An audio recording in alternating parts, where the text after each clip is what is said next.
హక్కుల సాధన కోసం ఈ నెల 6, 7న ఢిల్లీ జంతర్ మంతర్ దగ్గర ధర్నా చేస్తామన్నారు తెలంగాణ బీసీ ప్రజా సంఘం రాష్ట్ర అధ్యక్షులు నాయని భరత్. మేమెంతో మాకు అంత వాటా అన్న నినాదంతో జరిగే ధర్నాకు సంబంధించిన పోస్టర్ను ఓయూ ఆర్ట్స్ కాలేజీలో నిరుద్యోగ జేఏసీ నాయకుడు మానవత రాయ్తో కలిసి విడుదల చేశారు. బీసీలకు పేరుకే 50% రిజర్వేషన్ అని, నిజంగా 10% కూడా మించడం లేదన్నారు. దేశవ్యాప్తంగా కులగణన చేసి బీసీలకు రిజర్వేషన్లు అమలు చేయాలని డిమాండ్ చేశారు బీసీ నేతలు.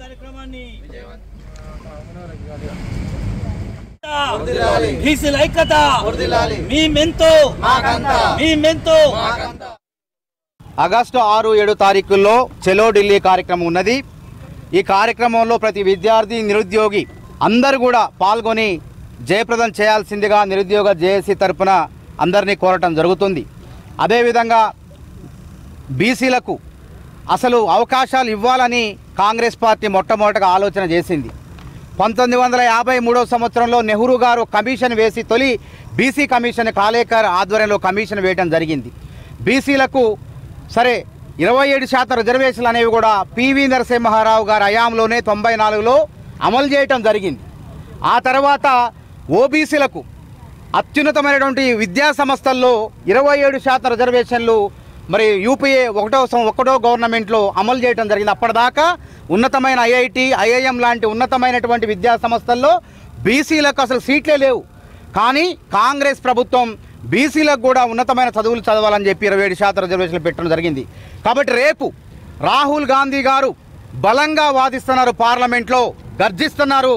బీసీలకు వాటా కావాలి, బీసీల జనాభా ఎంత ఉందో కులగణన చేపట్టాలి రాష్ట్రంలో, దేశంలో అని చెప్పి వారు పోరాటం చేపడుతున్నారు. కాబట్టి బీసీ సోదరులకు మద్దతుగా మన నిరుద్యోగ జేఏసీ తరఫున మేము మద్దతు తెలుపుతున్నాం. ఇవాళ గత 10 ఏళ్ళు కేసీఆర్ గవర్నమెంట్లో కానీ అంతమందుకు ఉన్నటువంటి బీజేపీ మేమంటే మేము ఎక్కువ అనగదొక్కుతాం బీసీలు అని చెప్పి పోటీ పడి మమ్మల్ని ఈ స్థాయికి తీసుకొచ్చినటువంటి పరిస్థితి మీకు అందరికీ తెలుసు.